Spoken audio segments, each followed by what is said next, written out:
Let's all stand.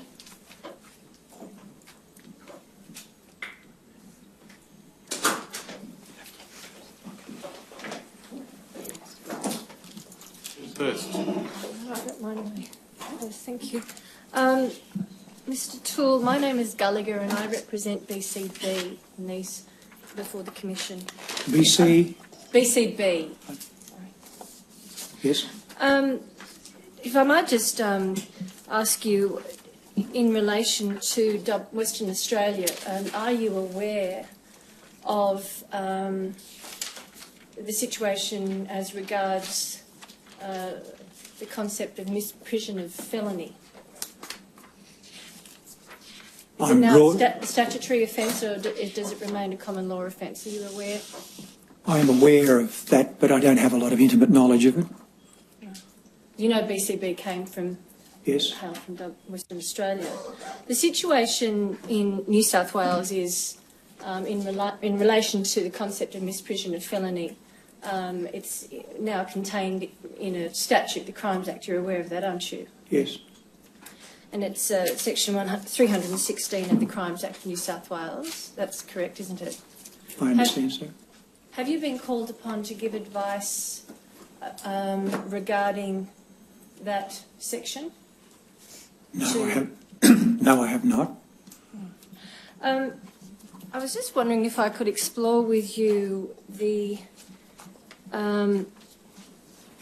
Excuse me a moment. I'll just turn up the page reference. 15762, I think. Pardon me, Your Honour, I had it handy, but something happened. Mr. Toole, excuse me a moment, Your Honour, I just wanted to go to the precise reference, line 5. You indicated page 15762 at line 5 that elders do not have the scriptural authority to take away the right of an individual to decide whether or not they want to pursue the matter or not. Remember giving that answer a moment ago to yes. Mr. Stewart. And of course, you're familiar, I assume, with Galatians, I think I'm pronouncing it correctly, 6:5, Yes. which indicates for each one will bear his own load. It's a correct quote. Do you agree? Yes. Is that what you were referring to when you indicated there that elders do not have the scriptural authority to take away the right of the individual? Well, that's one of the scriptures.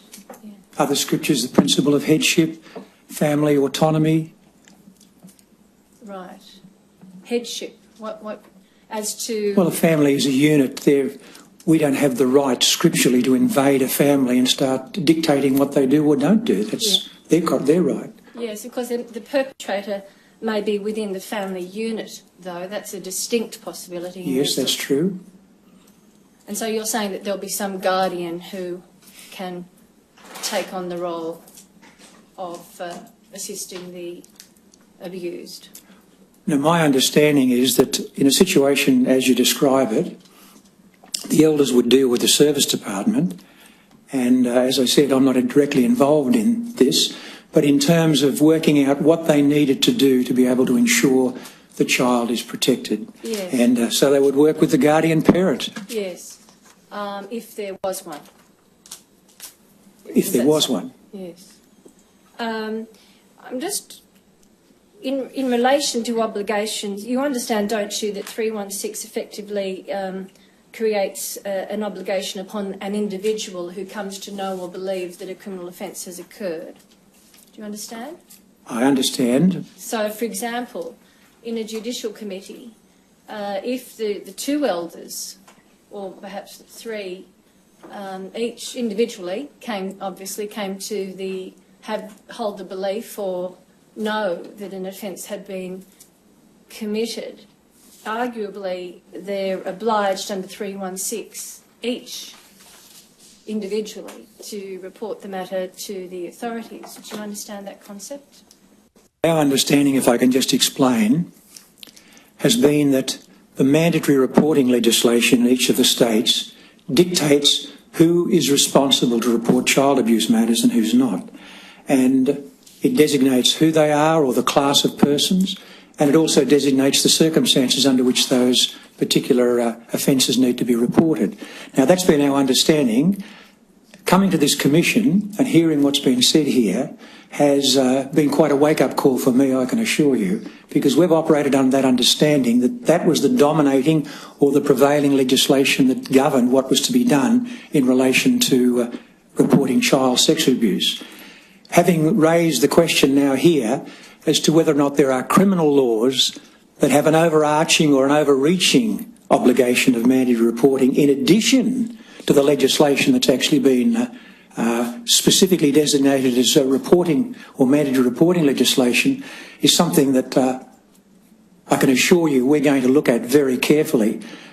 Immediately this particular hearing is over, we're going to instruct independent senior counsel and ask them to give us a clear legal advice on what the position is right throughout Australia in relation to that, and any obligations that arise in relation to those laws we will certainly comply with. So I assume... Mr. Toole, the starting point for the discussion is that it's not really mandatory reporting that's involved, which is a whole scheme in relation to particular offences or events. Yes. But this is the criminal law saying in some places you have an obligation when you know about a crime to report the crime. So quite a different character. I recognise that, Your Honour. And do I then understand that previously the Jehovah's Witnesses didn't realise this sort of law existed? Well, we realised the law existed, but we were under the understanding when the government specifically legislated to deal with the matter in question, which is mandatory reporting. Well, that particular law was the governing law. Now, if we're wrong on that, we accept that, and that's why we're going to seek clear advice on the matter. And so it's a complicated situation, I recognise, but we will certainly look at it and address the matter. So if you receive advice from senior counsel that 316 is akin to mandatory reporting, or mandates that a report be made if knowledge or belief is held, then you would, I assume, in some way try and create some literature that made that plain to the congregation? We have no qualm at all about mandatory reporting. If the government wants us to report every allegation of sex abuse that we ever hear, of child abuse that we hear, we're more than happy to do it.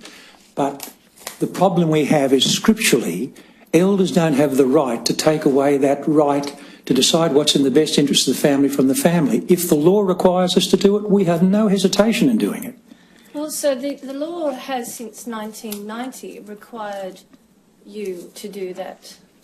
That's when this section was created. Before that, it was misprision of felony. Do you understand that? I understand what you're saying, and my response to that was that we were under the understanding that the government had legislated specifically to deal with the area of mandatory reporting. When you say we, who are you talking Well, I'm about? talking about as an organisation. But you've made it plain, and forgive me if I've misinterpreted your evidence, you really haven't been providing legal advice in a significant way to the Jehovah's Witness congregation generally in Australia. Is that right? What did you mean by the question? I just need to understand. Well, I'll withdraw the question. Do you seek independent on issues of legal interpretation and advice of that nature? You indicate that you're going to go to senior counsel about this particular issue. Have you done that in the past in relation to issues that have arisen? You've sought independent legal advice? Not on this issue at all. We have on other issues, but not on this issue, because we were under the understanding that the mandatory reporting legislation as it existed actually determined exactly who had the obligation to report. Now, we may well have been wrong on that, and if that's the case, we'll accept the responsibility. But we're now, I can assure you, we'll follow it up to make sure clearly what the position is. When you say we were under the understanding, do you mean you were? Well, me, yes. You as the lawyer? Yes. Yes. Just to make sure we're all on the same ground. Yeah. The mandatory reporting legislation imposes obligations on identified persons. Yes. You understand that misprision or a statutory equivalent imposes the obligation on everyone. Yes, I understand that. Have you always understood that? Well, I understood that it was subjugated, or when the government passed legislation that specifically dealt with mandatory reporting, if in fact the obligation arose under another statute, you wouldn't need this particular statute. Yeah, they're quite different things. Yes. The mandatory reporting legislation is a scheme Yes. that requires identified people to report to identified body. Misprision, or 316, as it is in New South Wales, is a general obligation on every citizen Yes, to report to the police in relation to a criminal offence. Well, I've become much more aware of it in the last few days, and that's why we'll be taking very deliberate action to address the matter. But how will it sit with Galatians 6:5? How will it sit with Galatians 6:5? Yes, adhering, because it will effectively be against a scripture No. that has been continually relied upon during the course of this commission, that each person bears their own load. So it will be necessarily in direct contradiction, won't it? No, it won't. If I could explain why. That scripture that I read says that we have to be obedient as Christians to the superior authorities. Romans. So if in fact the superior authorities have a law that says this is what we need to do, well, that's the end of it. We'll obey. Just in relation, if I could go to tab 131A, at ringtail 0013, just paragraph 14 there. I haven't got it yet, I'm I sorry. beg your pardon.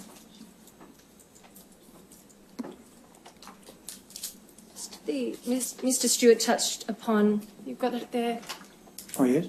strict confidentiality. This is the sentence commencing strict confidentiality in paragraph 14. Must be maintained to avoid unnecessary entanglement with secular authorities who may be conducting a criminal investigation of the matter. Just wanted to clarify what that means. Does it mean that there could be effectively if there had been a matter reported to the police, so the secular authorities are dealing with it, but if the elders wanted to conduct an investigation in preparation for a judicial committee, does that advocate that they can, but if they effectively keep it strictly confidential? The advice that I give elders when they call, sometimes the police are already involved in the matter. And that's how the elders first find out that there's even an allegation. The advice that I give elders when they call in that situation is that if the police are involved, don't do anything at all until their investigation is completed, because we don't want in any way to interfere with their investigation.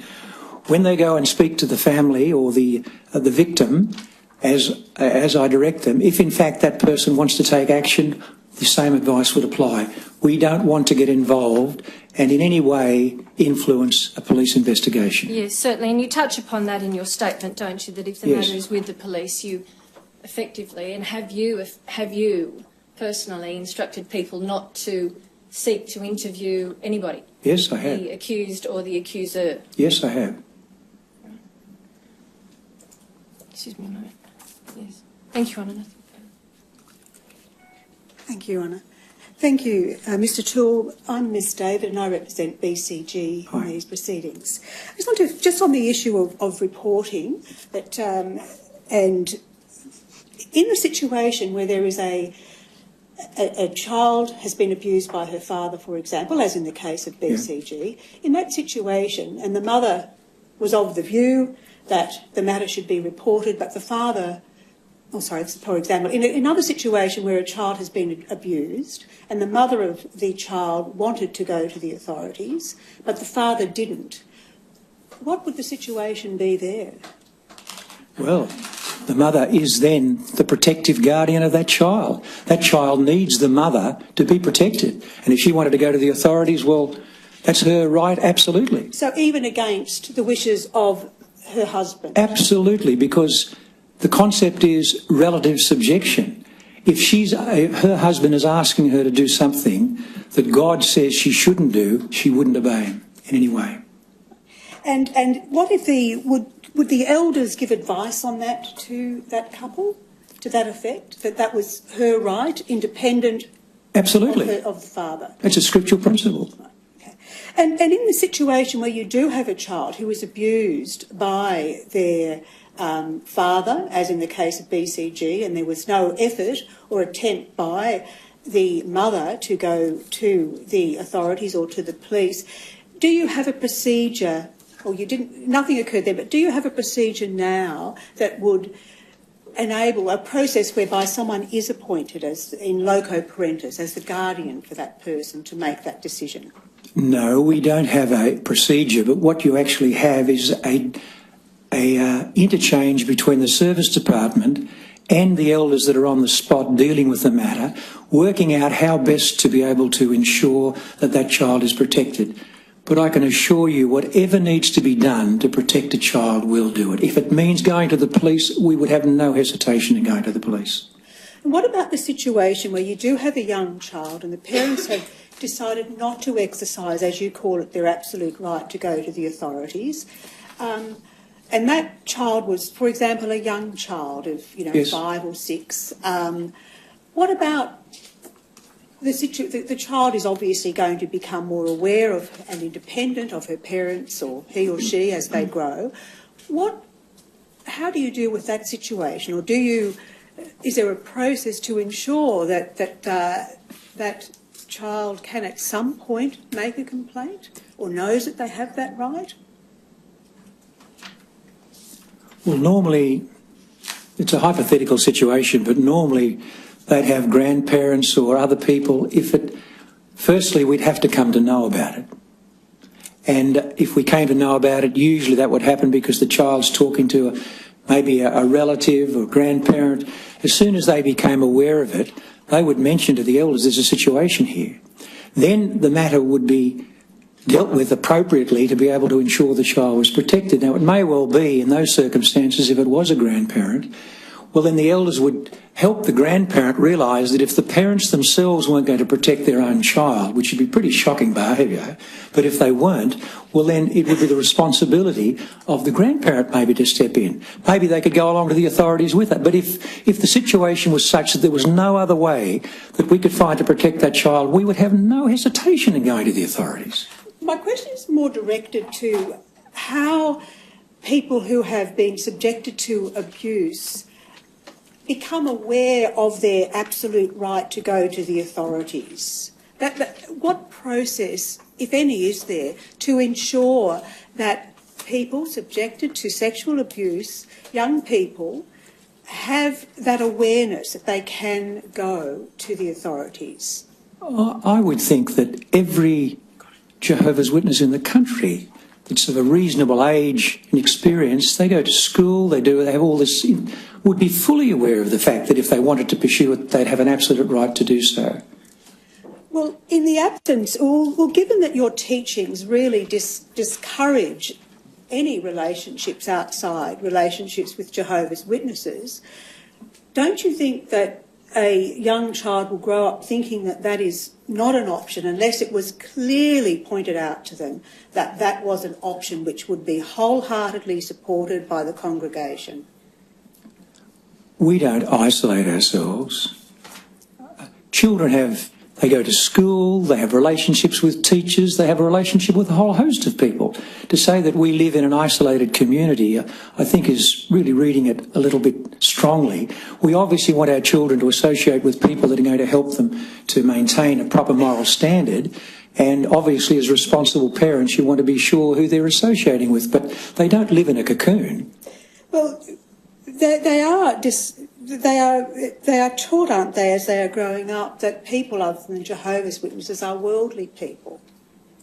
They're probably taught that people that aren't Jehovah's Witnesses, many of them may well not share the same values, although many do in many respects. Well, they're not it's the case, isn't it, that they're not supposed to associate closely with people outside of the congregation, are they? Well, if someone's a young person, as you describe them, they're spending probably 5 or 6 hours a day with people that don't share their same faith values. So they're obviously associating with them at school, playing playgrounds and various things.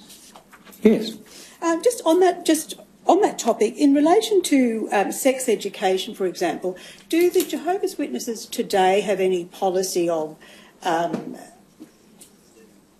or have a policy against the children of Jehovah's Witnesses learning in secular schools about sex education through that secular school system? That's a decision entirely for the family to make. Okay.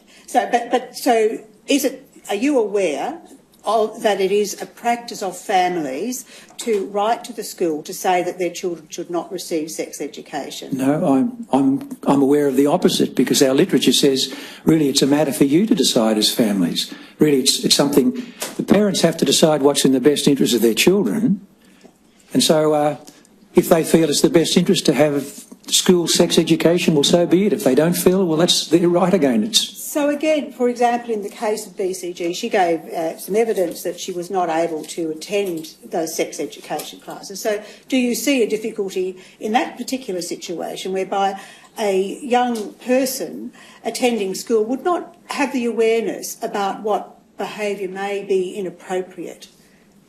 Well, I can't really comment on that, but still, that's her family's right to choose whether she wants to, or whether they want her or don't want her. Families have to accept the responsibility for their own well-being and their own children. That's part of being a parent. But you'd like to think that they'd be responsible parents. Just want to ask you some questions. You were involved, if you turn to paragraph 27 of your statement, please. 27? Yes. Mr. Gill, you were involved in the preparation of documents and statements for the case of BCG. Yes. Can I ask, what you've said here that you accepted service on the behalf of a number of elders who were involved in the committees and the appellate process in accordance with your Jehovah's Witness process. You said that you assisted them with the preparation of their statements. What do you mean by assisted them in the preparation of their statements? Well, it came, I think it was Mr. DeRoy that rang and said that he'd been contacted by the police. I spoke with him and he explained the situation. I'm not sure whether it was then or a little after, but he gave me instructions to act on his behalf. He told me that the particular policewoman that had contacted him was Natalie Bennett. From my recall, I rang Natalie Bennett and I said, "What's the situation? What did you want?" As I recall, she explained to me what was happening in relation to this matter that BCG was involved in, that she wanted to actually have a statement from the 3 elders that were involved in the initial judicial committee. She also wanted a statement from those 3 elders that were involved in the appeal committee.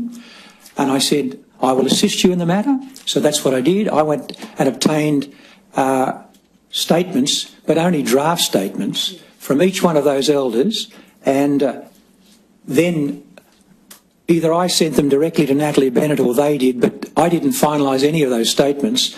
They were finalised by the police, and when I think it was, I don't even think from memory that any documents were actually subpoenaed. I think Natalie Bennett spoke to me on the telephone and explained what documents she wanted, and I just arranged for them to be produced. So just in relation to that, you assisted in the preparation of the draft statements. Yes. And that would mean the substantial information was put in those draft statements. Well, I put in the statement what the elders told me. You had been involved in the internal processes of the Jehovah's Witness procedures in relation to the case of BCH at that stage, hadn't you? No. You hadn't. So Not at all. That was the first I heard about it. But did you not think that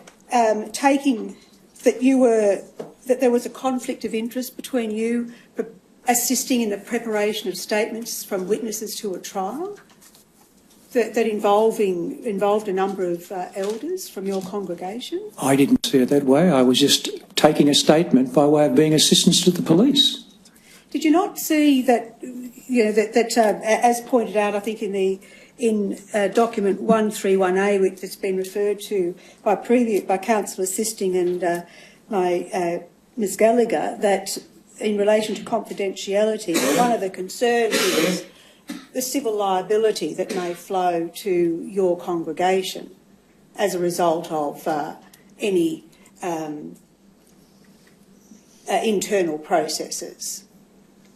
I don't understand the question, I'm sorry. What I'm suggesting to you is that do you not see that there is some conflict between your role in protecting, if I put it that way, the congregation against civil liability suits and the witnesses providing a full and frank statement to the police?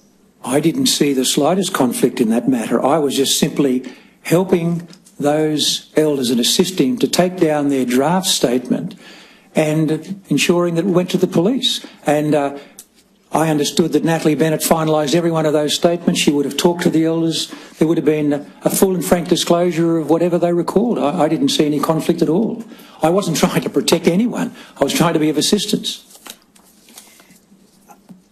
I'm not suggesting there was a conflict. I'm just suggesting that the appearance of a conflict, that the statements made and assisted by someone whose primary role is to work for the Jehovah's Witness Church congregation might appear to be in conflict with a person who had clearly expressed over time her dissatisfaction with the church, with the congregation's handling of BCH's case? I was completely unaware of BCG's situation. I had never met her.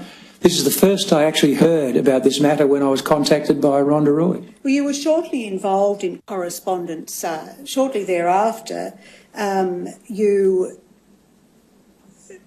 were involved with correspondence, received correspondence from, for example, in relation to her sisters, from her elder sister, that was shown to you before. That was in 2002, as I recall, 2003. 2003, was it, or something like that? Yes.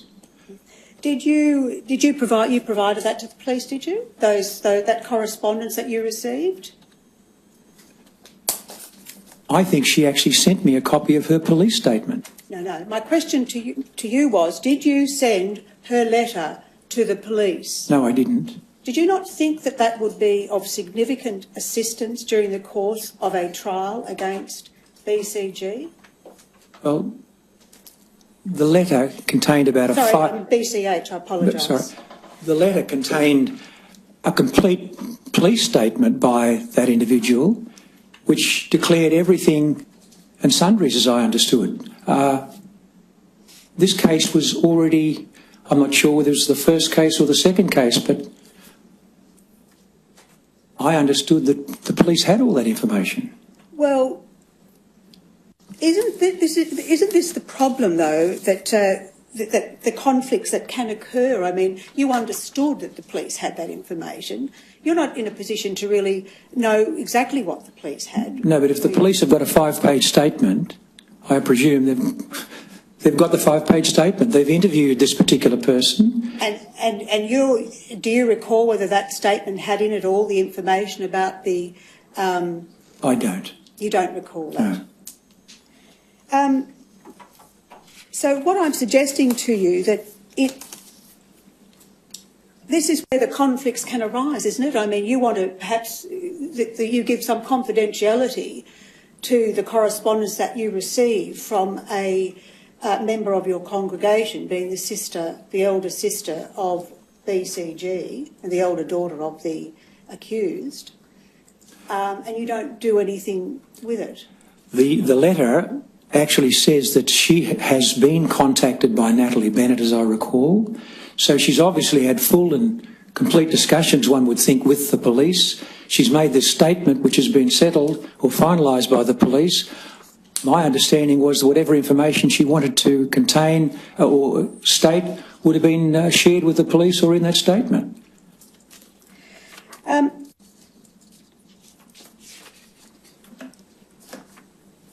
But if I can just mention, there wasn't the slightest question that I'm trying to protect anyone in this instance at all. No, I'm not suggesting to you that you did anything to protect. What I'm suggesting to you is the appearance of conflict, and you would be very well aware of that concept, that you must avoid any appearance of conflict between the interests of your congregation and the interest of somebody who was, at that time when she was making the complaint, outside your congregation, when she made the complaint to the police. I would have thought the help that I gave was assisting her. As a result, 6 men went and gave evidence in her case, I understand. The man was convicted, I presume, on some of the evidence they produced. Yes. And wouldn't it, to avoid a conflict, wouldn't it have been better just to actually send them to the police so that the police could take their statement? That's a question of judgment, but Natalie Bennett, I understood, was very happy that I was preparing those draft statements. Then she's got something that she can sit down and discuss with those men. She finalised them, I didn't. Well, wouldn't it have been better, another option would have been to send it to someone outside the, a lawyer outside the congregation? Well, I guess in hindsight there's all sorts of possibilities, but I didn't see that in any way, shape or form I was doing anything inappropriate in what I did. Do you agree that that is an option, though, to send it outside the Jehovah's Witness? Absolutely. Just coming back to the absolute right of a member of the congregation to report to the authorities. Now, a counsellor or a psychologist wouldn't be classified necessarily as an authority, would they? I don't understand your question. All right. Do you ensure that a person complaining of child abuse is well informed about his or her absolute right to go to a psychologist, for example, or a counsellor to obtain support and assistance? I can't really answer the question because I haven't been involved that way, but there is absolutely no prohibition, dissuadement or anything as far as that's concerned. If someone wants to go, that's their prerogative entirely. No, I'm not talking about prohibition or persuasion. I'm asking you, is there any policy that you are aware of that positively states that the elders should instruct or advise the people who have made a complaint of abuse that they have the absolute right to go to a psychologist, for example? No, I'm not. Do you believe that that should be something that should occur? Well, there are a lot of things come out of this Royal Commission hearing that I'm sure will be considered very carefully and very considerately over time. Is that something that you believe should occur? Me personally? Yes. I guess that would depend on the circumstances, but there's nothing wrong or inappropriate about it at all. Does it go against your scriptures to speak to counsellors outside? Not at all. People have an absolute right to speak to whoever they want to. Just on the other, when people, either the victim or the survivor of abuse, but the person who has been abused, when they are being informed of their absolute right to go to the police, for example, are they made aware of what might happen to their complaint if it is not made quickly?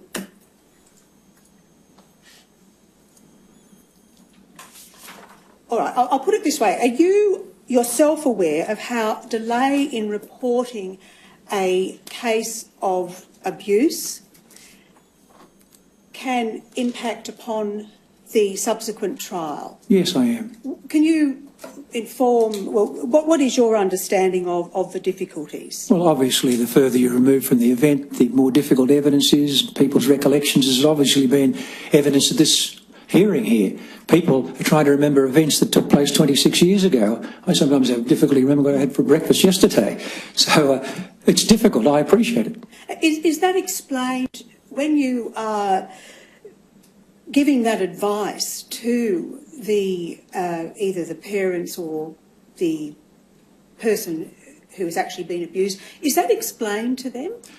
I don't believe it is, but it's something that we could take on board. And just in the process, do you understand that clearly, I think you've been watching these proceedings over the last... Yes. And during the course of those proceedings, there's been a lot of reference to the procedure, the committee procedure whereby, well, the two case study examples, for example, BCG and BCB, in BCG's case, how petrified she was in that committee process, whereby she had to give evidence or, you know, tell her story in front of her father and 3 male elders. You're aware of that? Yes, I heard what you said. And would you agree that that very process, it does not lend itself to a young abused person being full and frank about the detail of what actually happened to them? Absolutely, but I understood the evidence that was given yesterday by Mr Spinks shows that just simply wouldn't happen today unless someone wanted to actually confront the abuser. But what I'm getting at is that by choosing to go through your process, the committee process, if a person who had been abused chose to go through that process, even if it was in writing or they took some less terrifying way of doing it, has it pointed out that, for example, that when they finally get to court, if they haven't given a full and frank, if they haven't provided a level of detail in the committee process, and they're subsequently cross-examined about a later account which has more detail, that they could be heavily criticised through that court process? There's inconsistent statements. You would be well aware of the difficulties when there's inconsistent statements. What I'm asking you, are those matters ever pointed out to the elders when they're advising young or people who are abused? Well, in answer to, excuse me, in answer to your question, it's the same as before. The instructions are to make sure they're fully aware. As I understand, the elders don't explain to them the point that you've made. I've taken that on board, and I'll certainly add that in terms of any advice that I give anyone in the future. So they're made fully aware of that. And would it be a possibility for them to be advised independently of the elders, for example, by someone like yourself, of all those particular outcomes if they don't make the complaint? If they chose to, I'd be more than happy to assist them in that way. And what about seeking again that they referring them to outside? What about? Referring them to outside legal representatives. Absolutely. They're perfectly free to go to whoever they want to. This is their right. They're not stopped in any way, shape or form from doing what they feel is in their best interests. Just want to ask you about one other aspect, and that is as a soldier, as a Jehovah's Witness, that as a soldier of Christ, you are essentially in a theocratic warfare against those that have a different view of religion. Is that the case? No, I don't think that's the case. Are you aware of the doctrine of theocratic warfare? No. Never heard of it? Well, I've heard the expression, but I'm not really sure what it means. So you don't know what it means? No. Okay. Have you heard that in the Watchtowers in 1957 and 1960, that they say that as a soldier of Christ, you are in theocratic warfare and you must exercise added caution when dealing with God's foes. Thus, the scriptures show that for the purpose of protecting the interests of God's cause, it is proper to hide the truth from God's enemies. Have you heard of that? No, and I've never read 1957 magazine articles, I'm sorry. I only became a Jehovah's Witness in 1972. But you, as a lawyer, would be aware of such concepts, wouldn't you? That you can lie to protect Jehovah's name? We are truthful. To be a Christian, you have to be truthful. Is there any occasion when there's a basis for keeping the truth from outsiders? Well, if our congregation was being persecuted, like it happened in the times of Adolf Hitler, and he was taking people to concentration camps because they wouldn't join his army and go to war, and somebody came to me and said they wanted a list of everybody in the congregation, I wouldn't tell them. I'd like to think I wouldn't anyway under those circumstances. It might cost me my life, but I'd like to think that I wouldn't divulge that information because I know the consequences would be for the people that I divulge that about. And the concept of malicious lying, is there a different concept of malicious lying that in the Jehovah's Witness? Well, yes, there is to some degree, in the sense that sometimes you can tell what you saw in an event, someone else says what they saw in the event, and the two stories don't really agree too well. It doesn't mean that you're actually lying. No, but if someone is actually setting out with malicious intent to, in fact, undermine or destroy or whatever the case may be, that's the case. In the situation that memo that was put to me before, I would say that's a classic case of malicious lying. This man is deliberately and maliciously lying about what he did to his daughter and what he admitted to doing to his daughter. So the example that you gave before is really it's not a question of lying. It's a different. Honest people can be wrong, and yeah, sure. They can. So it's not a question of lying. They have a different recollection, and it's simply that. But I'm just talking about deceiving. That falsehoods presented to God's enemies are not considered lies if it's to deceive outsiders to advance the organisation's interests. I've never heard that. Never heard that. No, that's a completely foreign concept to my understanding. Okay. I just want to ask you something else. When a person is disfellowshipped, they can still attend Kingdom Hall, can't they? Yes. And they can sit up the back of Kingdom Hall.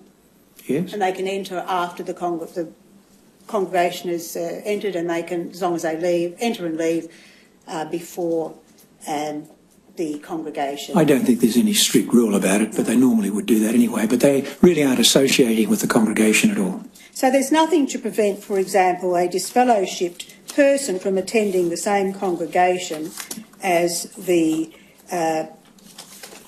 person disfellowshipped on the basis of being a sex abuser.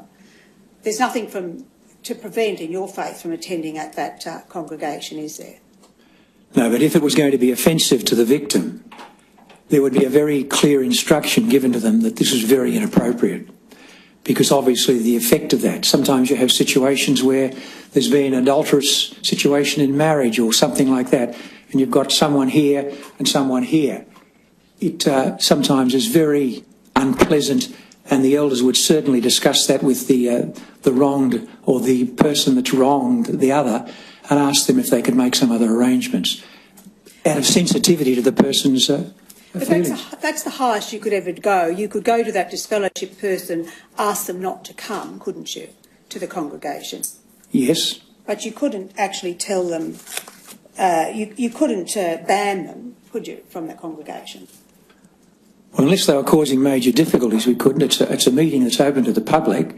If they sat there, if they're in the extreme example you're discussing, ultimately, I guess, it would have to be considered. But if there was a real problem in that regard, what would happen is the elders would contact the service department, they'd discuss it thoroughly and work out how the principles that we operate would apply in that situation to be able to address the matter. And would you involve the police in that, in the removal of someone from, if they were requested not to go and then... If we've had people come to Kingdom Halls that have been creating a disturbance, and we have involved the police, we've revoked their implied invitation to come, and so they become a trespasser if they're there. We're quite happy to do that if that's necessary.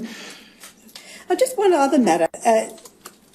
Just before this commission, there was, as I understand it, 2 people from the congregation who were not concerned whether they took an oath on the Bible or an affirmation. Are you able to make any comment about why someone who was a member of the Jehovah's Witness congregation would not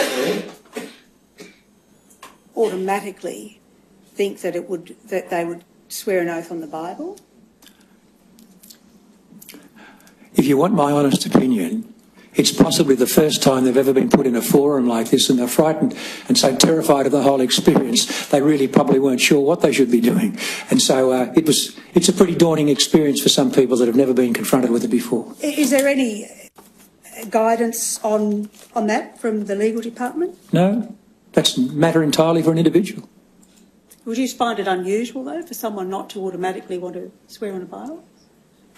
If it was a considered opinion, they thought about it for quite a lot, and they didn't want to swear on a Bible, and I knew them well enough to ask them, I'd ask them why not, just as a point of interest to satisfy myself, but there's no hard and fast rule. There are some devout Christians who, out of respect for the Bible, won't swear on the Bible. Yes, Your I'm Honour. not sure that this is an issue worth pursuing. No. I appreciate that, Your Honour. Thank you, Your Honour. Thank you, Mr. Thank you. Toole. Thank you. Mr. Glenchie? Yes, Your Honour, just briefly. Mr Toole, my name is Miss McGlinchey and I appear for Monty Baker in these proceedings. Thank you. Mr Toole, you've said on a number of occasions in your evidence that if it was necessary to protect a child, you would have no hesitation in going to the police. That's correct. All right. Just to be clear, is the effect of your evidence that you have never, in fact, done that? No, I haven't. Right.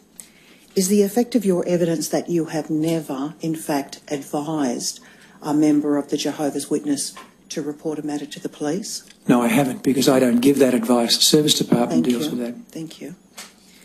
You have an employed solicitor? Well, I have a solicitor that is in my firm, but they operate on the same basis that I do. We're just members of the order. She's associated and works under my guidance, yes. And her practising certificate does note that she works for your firm? Yes. Right. Do you supervise her? Yes. Right. When we're doing work in my capacity as an independent solicitor, yes. And she's a member of...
You have a fairly heavy burden as a lawyer, as a senior lawyer advising the Jehovah's Witnesses.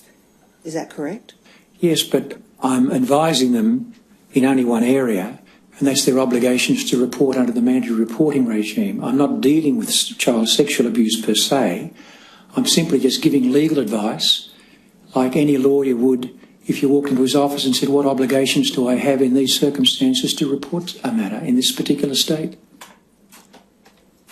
Just to be clear, have you ever advised in your capacity as a lawyer anybody to report under the mandatory system? Yes, I mentioned that to counsel this morning, I have.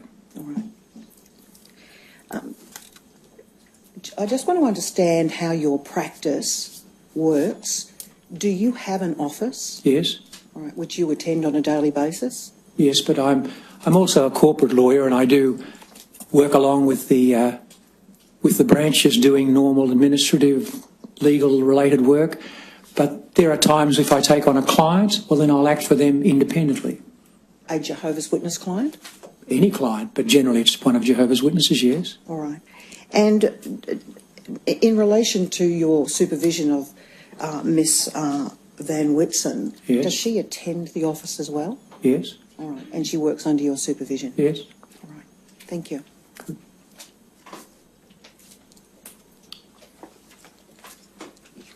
Thank you, Your Honour. Mr. Tall, as you know, my name's Andrew Tokley. I represent the Watchtower Bible and Tract Society of Australia, and I also represent to you, Mr. Spinks and Mr. O'Brien. Could I please have the document behind tab 82? Its ringtail number is 244.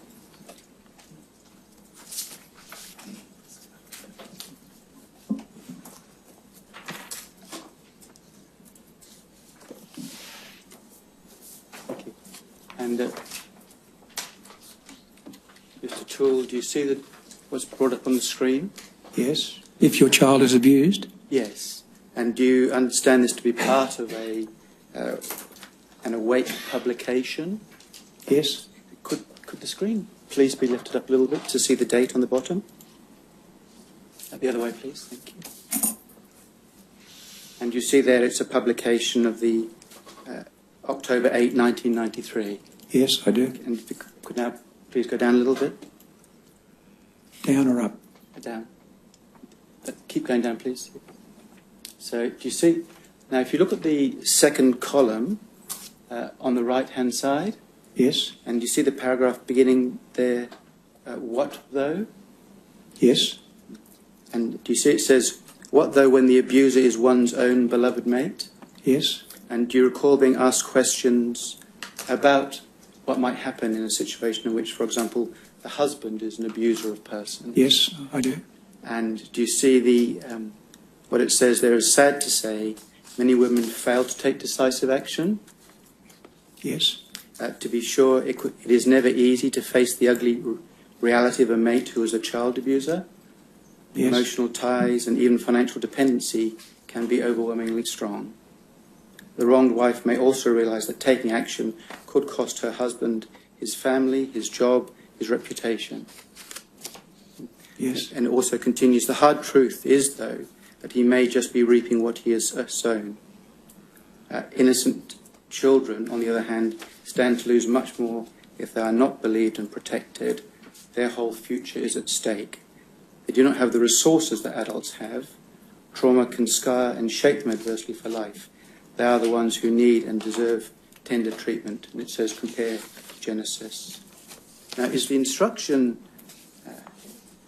in that paragraph consistent with your understanding of how these matters are approached by the Jehovah's Witness faith? Absolutely. And if you go down to the next paragraph, please, beginning parents. Excuse me. Parents must therefore make every reasonable effort to protect their children. Many responsible parents choose to seek out professional help for an abused child. Just as you would with a medical doctor, make sure that any such professional will respect your religious views, help your child rebuild his or her shattered self-esteem through a steady outpouring of parental love. And is that consistent with your understanding of what the Jehovah's Witnesses' view is of the role of parents, and in particular, the role of responsible parents? Yes, it is.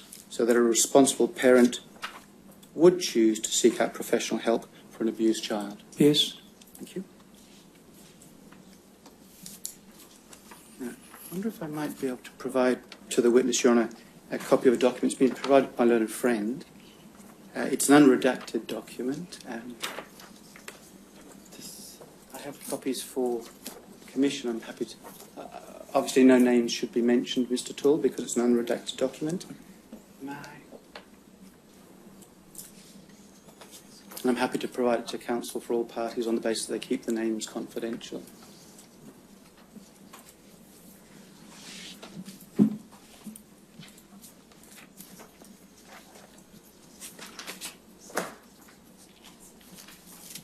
Thank you. You've given me two. Did you want to... Are there plenty? I've got two.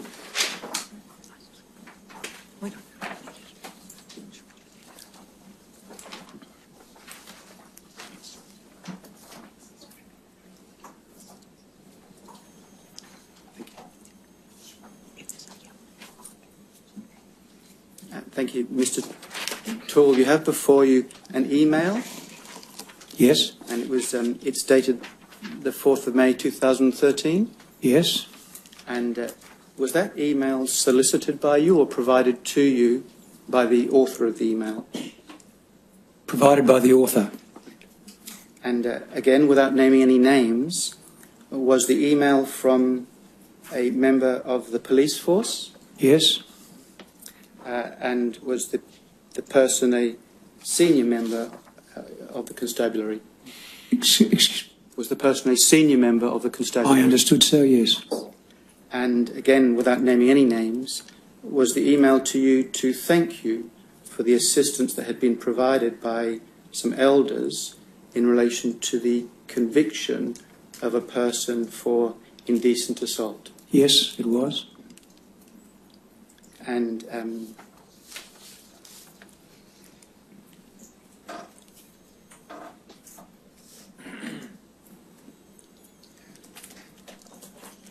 no, I have no further questions on that document. Thank you.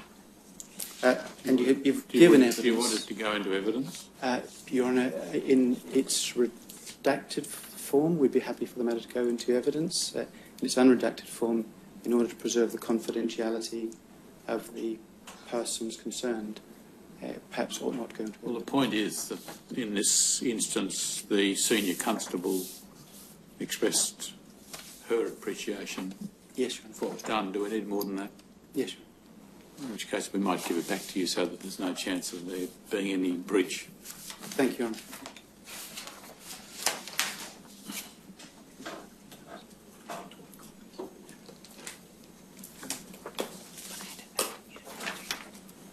Thank you, Your Honour. I have no further questions. No. Mr. Stewart? Nothing further, Your Honour. Yes, thank you. That concludes your evidence, Mr. Toole. You're excused. Thank you. The next witness is Mr. Terence John O'Brien.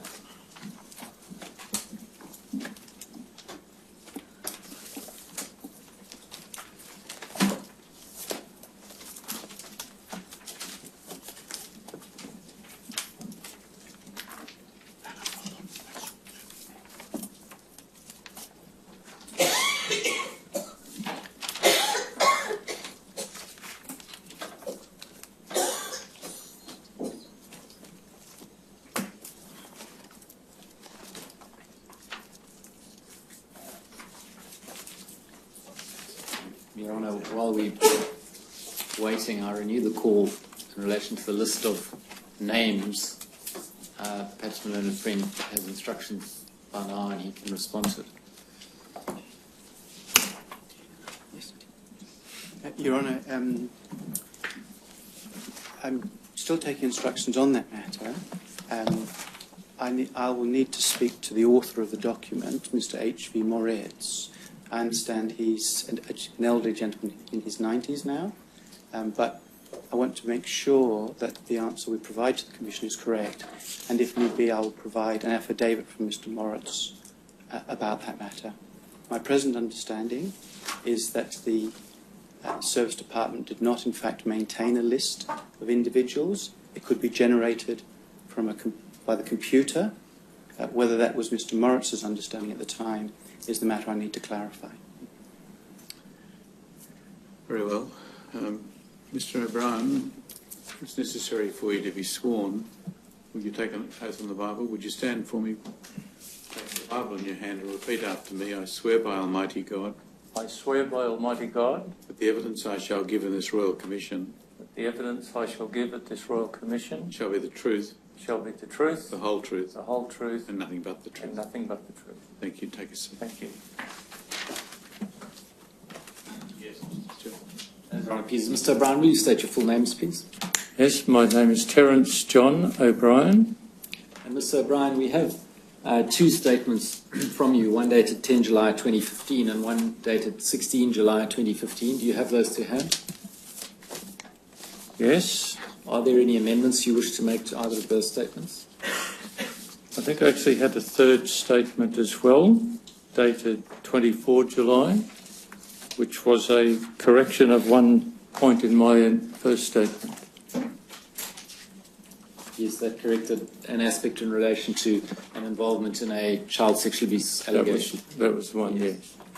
So taking the second statement to be corrected in that respect by the third, are there any other corrections you wish to make? No. So you confirm the statements to be true and correct? Do. Thank you. I tender the three statements, Your Honour. Well, there'll be Exhibit 2924 as to the first one, then 2925 and 2926 for the other two.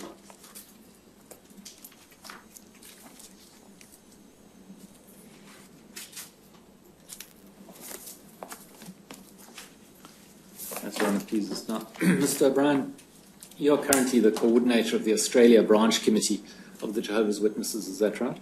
In the Australia branch, yes. And to go back on that, are you seeking to qualify and say you're not coordinator of the Australia Branch Committee? Of the Australia branch committee, sorry, that's correct. And you've been a member of the Australia Branch Committee since March 2005? That's correct. And since when have you been the coordinator of that branch committee? I think for about the last 3 years. I was acting coordinator for most of 2 of those years, and the coordinator, Mr. Moritz, was overseas.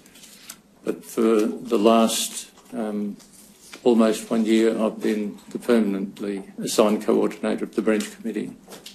Thank you. And prior to that, you've been a Jehovah's Witness since 1975, is that right? That's correct. Baptised in 1976. Yes, And you were a ministerial servant in the period 1977 to 1980. correct. And you've been an elder since 1980. That's right. And in the decade 1987 to 1997, you served as a circuit overseer in Australia. I did, yes. And from 1997 to 2003, you served as a member of the branch committee of the India branch of the Jehovah's Witnesses. That's right, yes. And I take it then in 2003 or 4, you returned to Australia, is that right? Yes, 2003, returned to Australia. Now, dealing first with the Australia Branch Committee itself, how many members are there? Presently, we have 12 members. And if I understand it correctly, they are all elders, is that right? Yes, And that's a requirement, that to be a member of the branch committee, one must be an elder. must be, yes.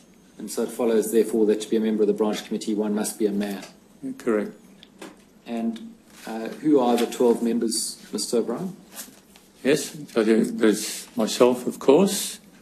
Then there's Alan Wood, Graham Martin, Winston Payne, Vaughan Guy, who is temporarily overseas on an assignment.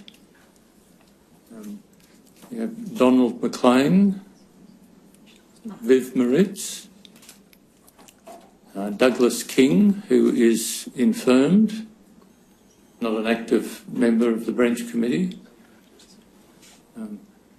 Michael Davies, and Ivan Novion. I think there's 12. 10, I think we have, Mr. 10. O'Brien, including you. Okay. O'Brien, Wood, Martin, Payne, Guy, McLean, Moritz, King, Davies, and Nabion. Okay, Gregory Frank is an 11th. And I'll just have to check who I've missed. Yes, fair enough. Thank you, Mr. O'Brien. And are all those members serving in that capacity full-time? Yes, So they're in full-time ministry, as it were, in that capacity? that's correct. And that makes them all members of the Worldwide Order of Special Full-Time Servants of Jehovah's Witnesses? They are. And so they'll all be looked after, as it were, in a similar way to that explained by Mr. Spinks and Spinks. Phil? Yes, exactly the same situation. Thank you. And they're appointed by the governing body, is that right? That's correct. And is there a particular length of term of office? No, So they're appointed until, what, they either retire or are removed? yes, or expire. or reassigned. Yes, it can be the case too.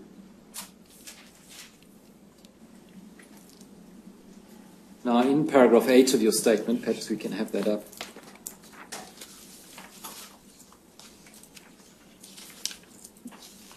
You say that in